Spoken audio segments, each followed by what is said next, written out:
Okay, hello everybody. I am re-recording a video of the Compaq Prosignia 200.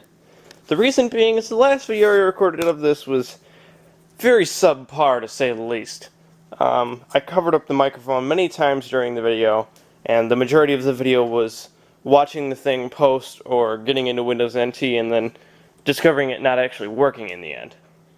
So, this video will feature me going into SpinRite and doing some drive tests, mainly the benchmark, just to see how good the drives in this actually are. Let's see.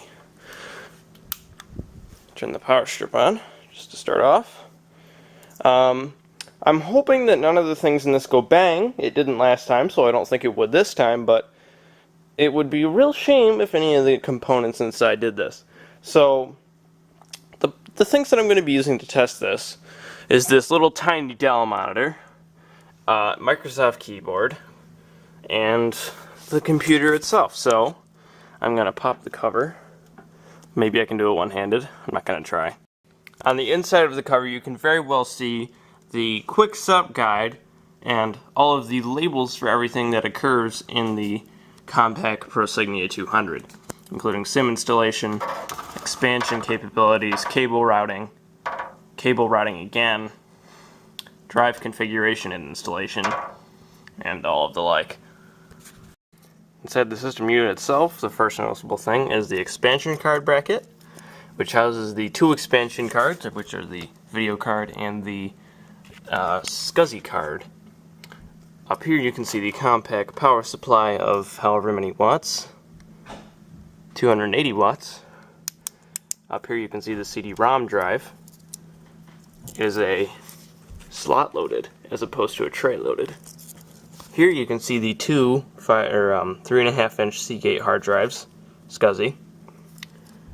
And down here you can see the heatsink for the Pentium 2 processor, and as well as the blower for it. On the back you can see the label for Compaq Computer Corporation, product of the USA. It is a Series 4055 Prosignia 200. You can see the power supply fan and mounting pieces, as well as the power input. Down here you can see the I/O shield, including the mouse and keyboard ports, serial, parallel, and both BNC and UT and RJ45 connectors. And it says, warning, not for a phone line. In the front you can see the power button, the power indicator and drive indicator LEDs, the 3.25-inch floppy drive, the slot-loaded CD drive, two blank plates if you wanted to install more, but I think those are where the hard drives are, the Compaq and Prosignia 200 labels, ventilation holes, and the Intel Inside Pentium 2 MMX logo. So now to power this up for the first time, I'm going to get it right up close to the hard drive so you can hear them spin up and do their seek test. So, and when I get done with that, just so we have the sake of airflow, we don't want to destroy everything, we're going to put the side cover back on, and we're going to do the SpinRite tests. So, hopes to nothing blows up. Whoop.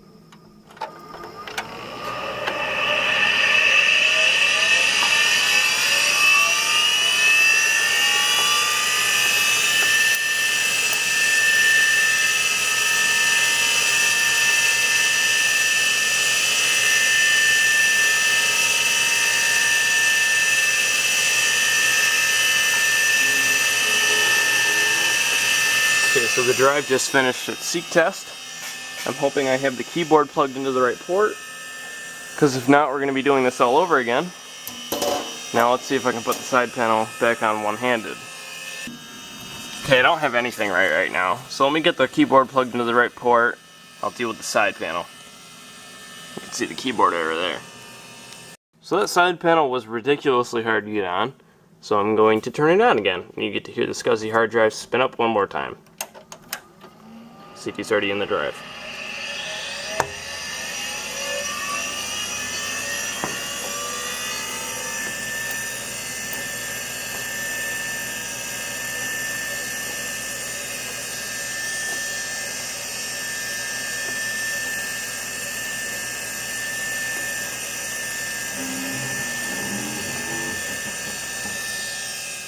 Alright. Showing the RAM count. Various other checks. It's detecting and spinning the SCSI hard drive, but they're already spun up.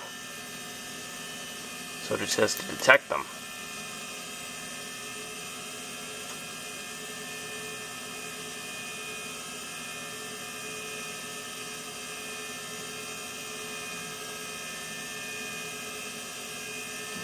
It detects everything alright. So hopefully it boots into the CD. And it does. So booting into SpinRite 6, yep.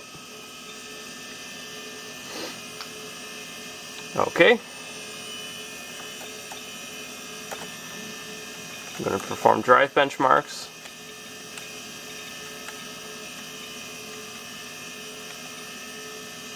So this is the add-on controller apparently, but it's actually a drive. Okay, so that's right there, that's the approximation of the speed of either one or both of the hard drives. I'm going to test this one next.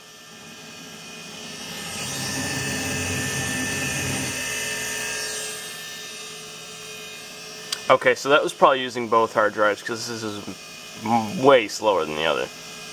So there are the values for the first drive. Now I'm going to do the second drive.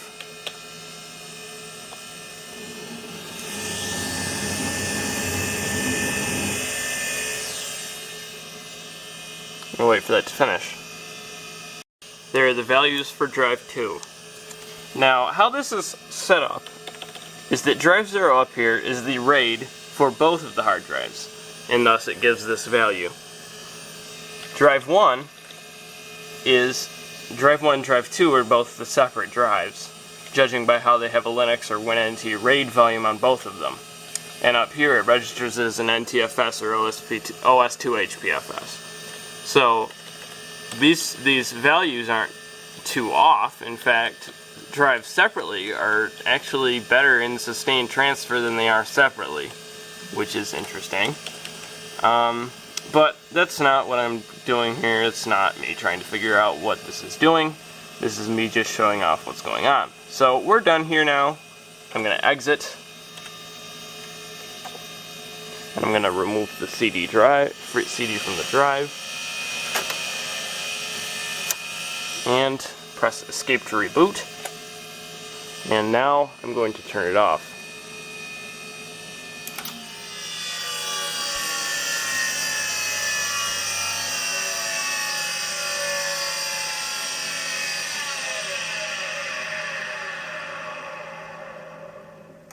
Thank you for watching.